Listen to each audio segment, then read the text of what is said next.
A joint distribution is a little similar to a relative frequency table in the sense that it's a table of percentages. As an example, this is a joint distribution.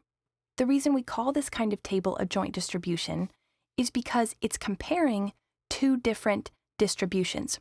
So we have a distribution for hours spent exercising and a distribution for weight loss, and we are sort of cross-referencing or comparing those two distributions. So we'll come back to this table in a second, but let's look at just hours exercising and just weight lost.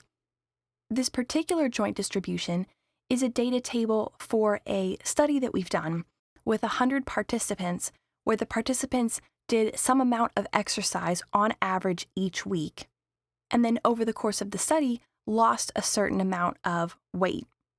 So let's look first at just weight lost. So ignoring this table up here for a second, and in fact, let's hide it.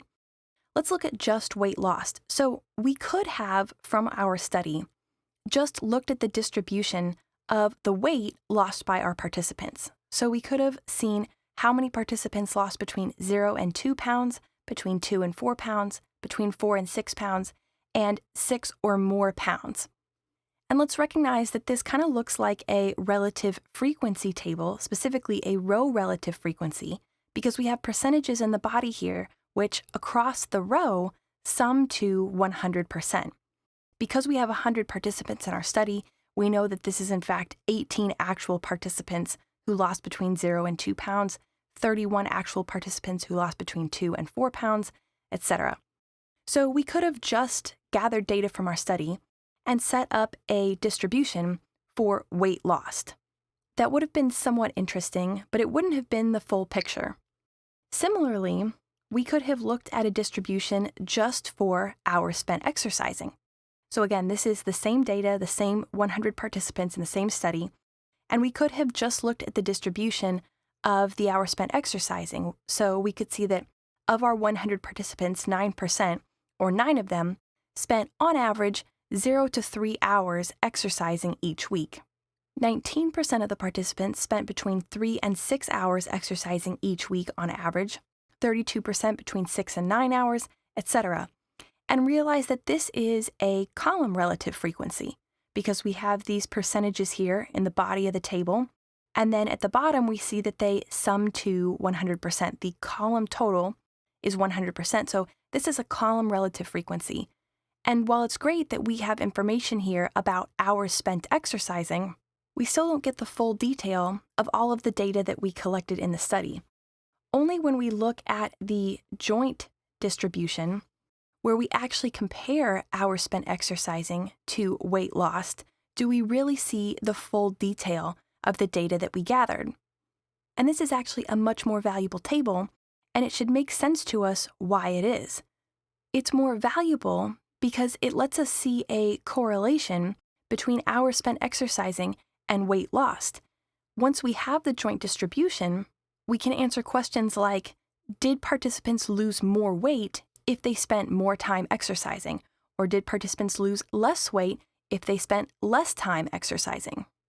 When we just looked at the distribution of weight lost, we had this total row here at the bottom, and we saw that most of our participants lost between 2 and 4 pounds or between 4 and 6 pounds. These were the largest groups. And when we just looked at hours spent exercising, we had the total column over here on the right, and we can see that the bulk of our data fell in this range here. Most of our participants spent between 6 and 9 hours exercising or 9 and 12 hours exercising. So on average, 6 to 12 hours per week is where the bulk of our participants fell. And we can see that in the detail of the data. So the largest group of participants spent between 6 and 9 hours exercising and lost between 2 and 4 pounds. That was the most common occurrence because this 17% value is larger than any other percentage in our table. The next largest group was this group, which spent between 9 and 12 hours exercising and lost between 4 and 6 pounds. So they exercised a little bit more, and they lost a little bit more weight than this 6 to 9 hour group who lost 2 to 4 pounds. We can see how helpful it is to be able to compare the amount of exercise against weight loss. And again, that's why it's called a joint distribution, because we are joining together two distributions. We're comparing the distribution of weight lost against the distribution of hours spent exercising. Now, there's a couple other things that we can get from this table, which are marginal and conditional distributions. So a marginal distribution, just think of as either the total row or the total column. So these totals here. The marginal distribution is in the margin. It's on the edge. That's a way to remember it. It's in the margin or on the edge. And so it's the total areas here. So if we want to look at marginal distribution for weight lost, that would just be this whole area right here. This sums up each column. So we can see that 18% of our participants lost between 0 and 2 pounds, 31% between 2 and 4 pounds, etc. So this gives us the full distribution for weight lost. It's the marginal distribution for weight lost. And of course, the marginal distribution for weight loss basically ignores the distribution for hours spent exercising. It eliminates all of that detail.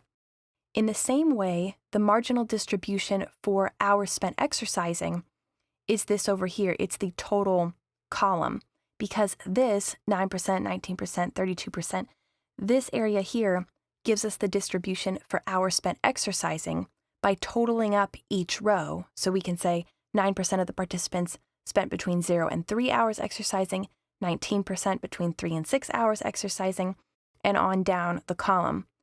This distribution completely ignores the breakup by weight lost. It only gives us the totals for hours spent exercising.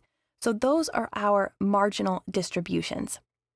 And that's what we had before when we looked specifically at those total tables. This total table was the marginal distribution for weight lost. And notice that it doesn't give us any information at all about hours spent exercising. This table was the marginal distribution for hours spent exercising. And notice that it doesn't give us any information about the amount of weight lost by the participants. So those are our marginal distributions. The other thing that we can get from our table is what's called a conditional distribution. And in the same way that the marginal distributions were these total row and column, the conditional distributions are going to come from the data in the interior or in the body of the table. For example, this here would be a conditional distribution. It's called a conditional distribution because it's a distribution that is conditioned upon something or that depends on a particular condition. So what I've highlighted here is a conditional distribution of weight lost for the participants who spent between 6 and 9 hours exercising. So this distribution is specifically for one exact condition. This distribution is conditional upon 6 to 9 hours spent exercising. So in the same way that this is the conditional distribution for weight loss for 6 to 9 hours exercising, this is the conditional distribution for hours spent exercising based on 4 to 6 pounds of weight loss. So this column here is the distribution that shows us, assuming that we are looking at the participants who lost between 4 and 6 pounds, how much time did they spend exercising? So we're really just zooming in and examining in detail that group in our study who lost between 4 and 6 pounds, and then examining the different hours that they spent exercising. In the same way that here, we zoomed in on the group that spent between 6 and 9 hours exercising, just looked at those folks, and then looked at the weight lost for that specific group only. So this is the conditional distribution for exercise based on 4 to 6 pounds of weight loss. So just remember that we call this kind of a table a joint distribution because we are joining together two distributions and comparing them against each other. Remember that marginal distributions come from the totals, either the total row or the total column.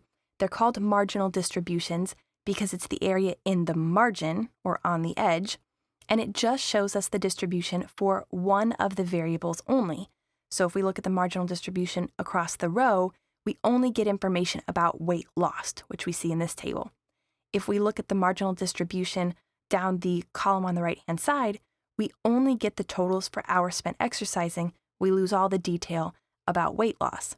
Conditional distributions come from either rows or columns in the interior of the table, and they're called conditional distributions because they are based on a specific condition. This is the distribution for weight loss based on the specific condition that we're looking at, just those folks who spent between 6 and 9 hours exercising. This is the conditional distribution for hours spent exercising based on the specific condition that we're just looking at those folks who lost between 4 and 6 pounds.